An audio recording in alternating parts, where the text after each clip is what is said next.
विमल पोलो जोबा केसरी, हर पल मनाओ केसरी त्योहार। यही स्ट्रेटजी है क्या सतीश जी? मेरे ख्याल से तो उनके स्ट्रेटजी में कोई कमी नहीं है। बोलने की स्ट्रेटजी में, बोलने की स्ट्रेटजी एक अलग होती है और उसको मानते हैं तो अच्छी बात है कि उस पर वो अड़े रहें, लेकिन कोई भी मुद्दा उठाते ही बैठा देते हैं या खुद बैठ जाते हैं। दिक्कत यहां है, आप जिसको स्ट्रेटजी में फेलियर बोलते हो, कोई इनके वैचारिकता को मार नहीं सकता। जब तक भारत देश है तब तक कांग्रेस की वैचारिकता रहेगी, ये आप सुन लीजिए। जब तक भारत देश है, भारतीय जनता पार्टी के पर आप लोग उतना चर्चा ही नहीं करते कि उसमें क्या अच्छा है क्या बुरा है। दोनों करिए, काहे नहीं करते? हम आपको बताते हैं भारतीय जनता पार्टी तो 4 बार तो अपना नाम ही बदल चुकी है। कभी विलय कर लेती है, कभी अपने मुद्दे ठंडे बस्ते में डाल देती है कि नहीं? और फिर वक्त बदलते बदल जाती है। इसको आप स्ट्रेटजी कह सकते हैं या ऑपर्चुनिज्म कह सकते हैं। लेकिन कांग्रेस पार्टी की दिक्कत यही है कि इनका विचार मध्यम मार्ग का है, उसमें कोई खराबी नहीं है। कुछ उनके यहां तो कहने वाले लोग हैं 2014 में आजादी मिली, और जिस पार्टी का आजादी से, जिस पार्टी का शुरुआती जो है उनके लोगों का संविधान और झंडे में कोई यकीन ही नहीं रहा, उससे लड़ना तो बहुत आसान है।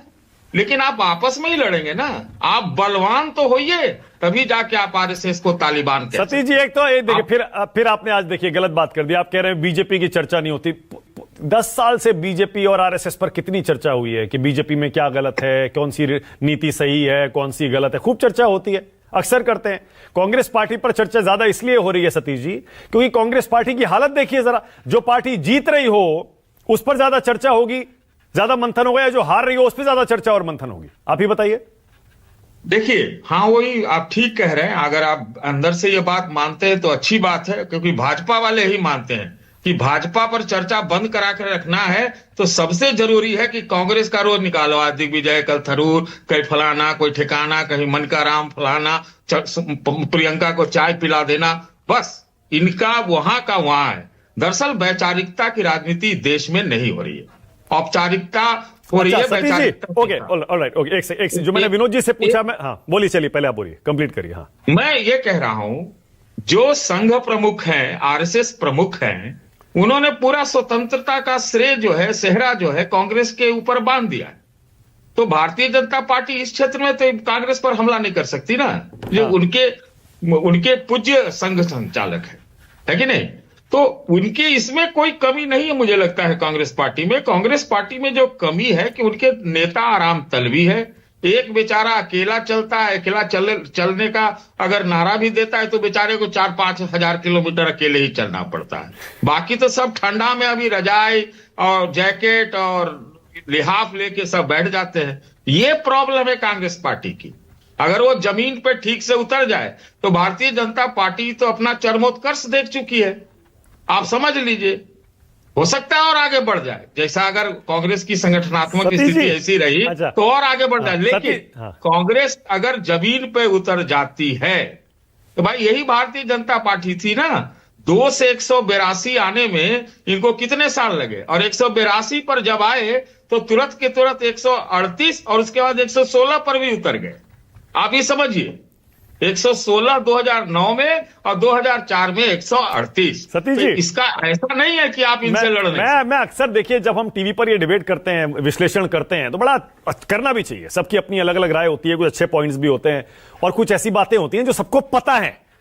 मैं ये कह रहा हूं सतीश जी, क्या जब हम ये विश्लेषण करते हैं और कांग्रेस के बड़े बड़े अनुभवी नेताओं को इतनी सलाह देते हैं, तो हम ये मान के क्यों चलते हैं कि उनको ये सारी बातें पता नहीं है? आप कह रहे हैं जमीन पर अगर उतर जाए, आप कह रहे हैं जमीन पर अगर कांग्रेस पार्टी उतर जाए, किसने रोका है भाई? उनको नहीं पता है जमीन पर उतरने से जीतेंगे। उतरे वो तो होंगे ही ना। मैं वापस आ रहा हूं उसी पर जो अमित शाह कह रहे हैं। सतीश जी, क्या गलत मुद्दे उठा रही है क्या कांग्रेस पार्टी, या कुछ मुद्दों पर फंस जाती है? नहीं, मुझे नहीं लगता है कांग्रेस फंसती है। वो अपने आप में अंदर से फंसी हुई है, इसलिए ऐसा है। आप इस चीज को समझिए। एक फैसला उस पर करे, 3 आंदोलन किए ना भाई, भारत जोड़ो, वोट चोरी, और अब कह रहे हैं मनरेगा पे करेंगे। तो करे तो बढ़िया से करेंगे, वो करके तो दिखाएं, बढ़िया से आगे ले जाए, अनवरत ले जाए, तो फिर क्या दिक्कत है? अरे सतीश जी, इतना लंबा सतीश जी एक सेकंड, मैं फिर देखिए, मैं थोड़ा सा असहमत इसलिए हूं क्योंकि कांग्रेस पार्टी ने बहुत सारे मुद्दों पर खूब बढ़िया से नैरेटिव चलाया भाई साहब। कौन कौन से? मैं 3-4 गिना दूं आपको, 3-4 गिना देता हूं। प्रेस कॉन्फ्रेंस से मानक नहीं होता है। अरे भाई, वोट चोरी ले लीजिए। वोट चोरी का मुद्दा कितने जोर शोर से उठाया, बताइए कितना बढ़िया चलाया, नहीं चलाया, पूरी यात्रा निकाली बिहार में। खड़ा हुआ या नहीं हुआ?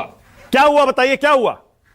क्या हुआ? क्या आप अरे 200+ जीत गया एनडीए। अरे वो एक मुद्दा खड़ा है, अब इसको आगे लेके बढ़े। एक रैली आगे होगी 14 दिसंबर को दिल्ली में, 1.5 साल कूदोगे इसके ऊपर और एक रैली करोगे आप दिल्ली में। 50 रैली करते, हर 10 दिन पे एक रैली करते, कैसे नहीं मुद्दा खड़ा होता?